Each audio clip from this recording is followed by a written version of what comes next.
Herum in the Labyrinth of Another World is a different type of hentai. This time there's actually a plot that's kinda trying to exist here.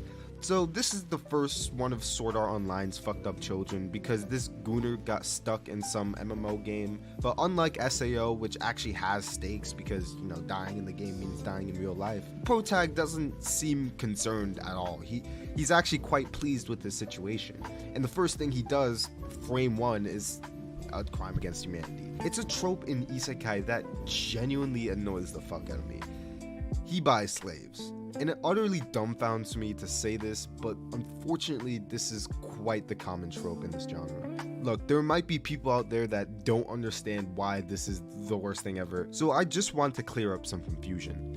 My problem is not with the fact that slavery is normalized in these medieval worlds. It's the fact that these fucking I said goofy goobers here, by the way. No hate, all peace. Peace and tranquility.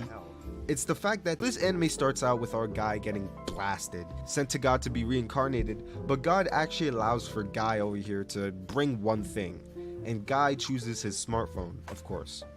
Look, this anime isn't this bad because it has some uniquely terrible writing. It's so bad because it looks at and utilizes the standard isekai tropes and manages to make them the worst they could possibly be. It uses the same starting class as everyone else, but managed to make the worst, least optimal build possible.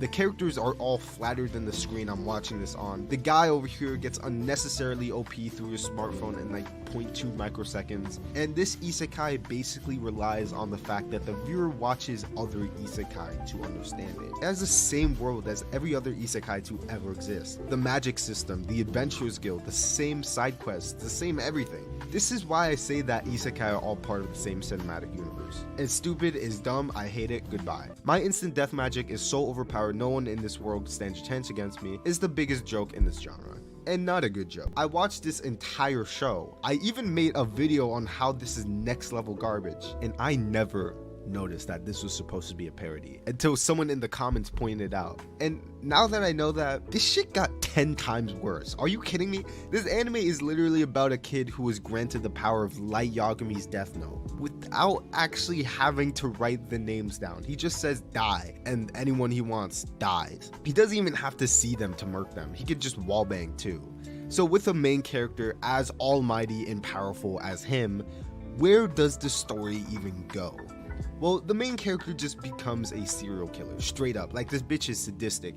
He'll murder his classmates, random Joe schmoes on the street. I mean, I knew the writing was bad. I mean, he just kind of kills for no reason. And obviously the show doesn't have stakes with an ability that OP, but now that I know that this is intended to be funny, this transcends just bad writing. I think the author needs to sober up. I haven't laughed once. Skeleton Knight in Another World, frame 1 kicks off with the type of scene that has the specific combination of the words race and ape. I don't know if the studio was sitting around a table thinking of ways to hook the viewer in, and then that one guy stuck his finger in the air and proudly declared that they should start out the show with the most deplorable crime humanity has ever engaged in. Although I suppose that this scene does set the tone of some sort of edgy, dark fantasy isekai, and other great shows have done it. I'm pretty sure Berserk did it, although I'm not sure if that was consensual or not. I don't really know. So we are introduced to the skeleton guy who has basically a non-existent reaction to getting isekai. He's just like, what's going on? Oh, this is just like one of my favorite games. It's so unsettling and frankly jarring how laid back and carefree this guy is after the viewers were exposed to violent sexual crimes. This is a conflict of tone in its most obvious form. There are people literally getting brutalized and this fucker is just like, oh shit, this skill's sick. It's just like in my game. Overall, this show is directionless, confused on what it wants to be, and most importantly, boring. So Protag comes across some pink gorilla who, well, professes his love for him after trying to kill him. And the thing that surprised me is that the Protag actually accepted its love. And after this, I got my hopes up just by the tiniest, smallest microscopic amount, because this could turn out to be something that's pretty thematically cool. Like, this loser guy who was bullied for being fat learns to befriend someone who also isn't conventionally attractive as well. But the gorilla and the protagonist relationship really disappointed me. Don't get me wrong, I absolutely support mixed couples. Okay, maybe I went too far with that one. Well, to nobody's surprise, the gorilla transformed into a big-breasted anime woman who has no personality except for wanting to slime the main character's banana. Oh, and also apparently people who actually watched the season 2 for this show for some reason have gone on record saying that it got the promised nether reincarnated into another world as an aristocrat. Okay, I'm sorry, I had to do that bit at least once. It's about this level 99 assassin who's requested by a goddess after he dies to kill the main hero of this fantasy world. By this premise, it actually seems like a very fun time and also has a lot of potential. In episode 7, the reincarnated middle-aged man is sharing a bed with 2 children for some reason. One is a childhood friend slash servant he once saved from animals, and the other is a former captive of a sex trafficking ring, posing as his sister. When they wake up in the morning, the 2 girls smell the main character's ejaculate after he has a wet dream, and the 2 girls offer to take care of it for him the next time, lest he become too pent up. In the following episode, the girls have told the mother about this for some reason. She enters her teenage son's bedroom early in the morning because she wants to see it, and alludes that she's disappointed that it hasn't happened again. I think out of that whole story, the most outrageous aspect is the fact that they smelt his ejaculate. Like, are you a dog? Is that one of your superpowers you have as a resident Herum member? To fucking sense your master's ejaculate? This bitch is be crazy. Monster Rancher is about kids that get trapped in a game called Monster Rancher. I honestly smelt the Digimon bootleg from a mile away, even though I'm not even much of a Digimon fan. Why would anyone watch this over Digimon? There's no reason. Except for this absolutely life-changing opening. I was transported to a faraway land, into a world where monsters rule. The Great Cleric is something that literally does not do or accomplish anything that is not completely redundant for this genre. It's literally about a guy who gets reincarnated as a healer when healers are a rare breed of magic users that are usually corrupt scammers. And while I appreciate the American healthcare allegory, the writing is just okay and the pacing is slow. Don't get me wrong, I love slow-paced stuff, but this is just painfully slow. The Executioner in Her Way of Life is a prime example of how you can't win on premise alone. This show takes place in a fantasy world that has been summoning Japanese people for a long time now. So long that even the language of Japanese is widely spoken. So this kid is summoned, finds out he has no powers, then gets kicked out of the castle with no guidance. Then he meets up with this priestess girl who explains a couple things about this world to him. Then the boy finds out that he doesn't have nothing as his power, but he actually has the power to reduce anything to nothing. Then the priestess stabs him through the neck. I gotta admit, this takes some balls to do. I mean, to just completely do a main character swap is insane, and at this point, the show had my attention. But as this girl kept opening her mouth and the show went on for longer and longer, I am convinced that this is the biggest fumble in the genre. These authors know how to come up with gimmicks and twist the Vending Machine Isekai. You knew it was coming. Possibly the greatest thought that any human held in their brain. Like, how do you think of this shit? A vending machine isekai. That shit's so fucking silly. Once you get past gawking at how fucking ridiculous and laughable this whole concept is, there isn't that much to this show to retain attention spans. The goofy gimmick this time is that the protag got reincarnated as a vending machine. So, what now? Well, I know, I can introduce a way for the vending machine to upgrade itself on the path to finally getting the max level udon noodles.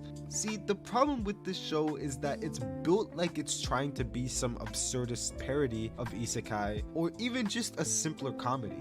But one small problem. This shit isn't funny. Intentionally, at least. The characters aren't all that special, it isn't funny, and if you say this is a parody on this list, it starts out with our protagonist as an off-duty military officer on his way to some otaku convention, because why wouldn't he be an otaku? So anyway, he's going on about his business when a portal to another world opens up in the middle of Tokyo, and a countless number of fantasy mobs in suits of armor flood into the streets. Eventually, the issue is dealt with and monsters stop flying in, but the portal still remains. So the government decides to launch a widespread military expedition to plunge into this new world and observe the situation.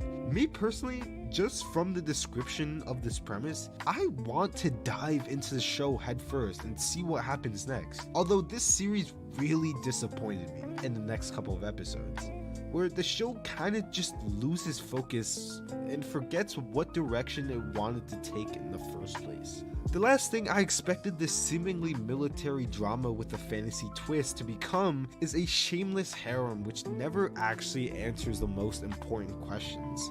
Like, why and how the monsters organized and invaded Japan through the gate. The Rising of the Shield Hero had some great concepts and a gripping premise, but the show immediately shat on every ounce of potential it had over the course of the first season. Instead of being the underdog shield hero, the main character in a bucket about to be drowned by his own dad. You see, his family are big into this mildly extreme cult that engages in human sacrificing. So he dies, obviously, then teleports to this other world where he doesn't get any extraordinary powers or skills, because magic doesn't even exist in this world, and even the concept of God doesn't exist. The village he lived in for a couple of years started to seem shady, and the people in the country's capital seemed even shadier. Apparently they live under an authoritarian government where dying for your country is normal, and I don't mean that as a soldier. They just ask you to kill yourself and you have to, or else you get branded as an outcast, which all the villagers are apparently. It's a really cool concept with an enjoyable cast of characters. It's just that I feel like the execution was a little lackluster. It doesn't ruin the show though. The magical revolution of the reincarnated princess and the genius young lady is about a roughneck girl being reincarnated as a princess when she really has none of the learned mannerism or grace of one. She honestly carries the show with her flamboyant personality and willingness to think out of the box. She wasn't born with magic, so her goal is finding a way to fly without the use of magic. Every single isekai needs a scene where the protagonist gets summoned to the fantasy world, because, how else would they get there? But most, if not all, of the scenes just feel unrealistic to me. Personally, conventional reactions range from confusion to familiar, from sadness to acceptance, and mind-bogglingly, one of the most common ones nowadays is from excited to happy. And that's a whole other can of worms that I don't feel like talking about right now. But to me at least, if I got summoned to another world with the people that summoned me right in front of my face, my first reaction would be anger. Like, you really interrupted me 80 attempts into Mesmer to force me to roleplay as some RPG loser for a decade? That shit's fucked up. And my boy had the same reaction. Well, actually, this isn't the main character. This is, who seems a little confused all around. And then there's her, who's fucking happy, of course. These three make a great trio, who have every single reaction and all ground each other in reality. And even if they're not together for a lot of the time, you could just tell when the author gives a fuck about their world, just from how the characters act. It may be generic, or the uncle isekai is something I really enjoyed. At first I thought it was just the continuation of the mom isekai cinematic universe, just rotating through different family members. But no, this is actually funny as hell. I feel like it's almost impossible to not have a good laugh watching this show. It's about a guy's uncle who gets hit by a truck and has been stuck in a coma for 17 years. But as it turns out, for all those 17 years, he's been living in an isekai, and he still retains a ton of his powers. So they make the obvious decision to start a YouTube channel and make that bag off of his uncle's powers. The nephew and uncle are a fucking hilarious duo. Like, the first thing that the uncle asks about after waking up from fucking 17-year coma is who won the fucking console war. The hero is overpowered but overly cautious is good.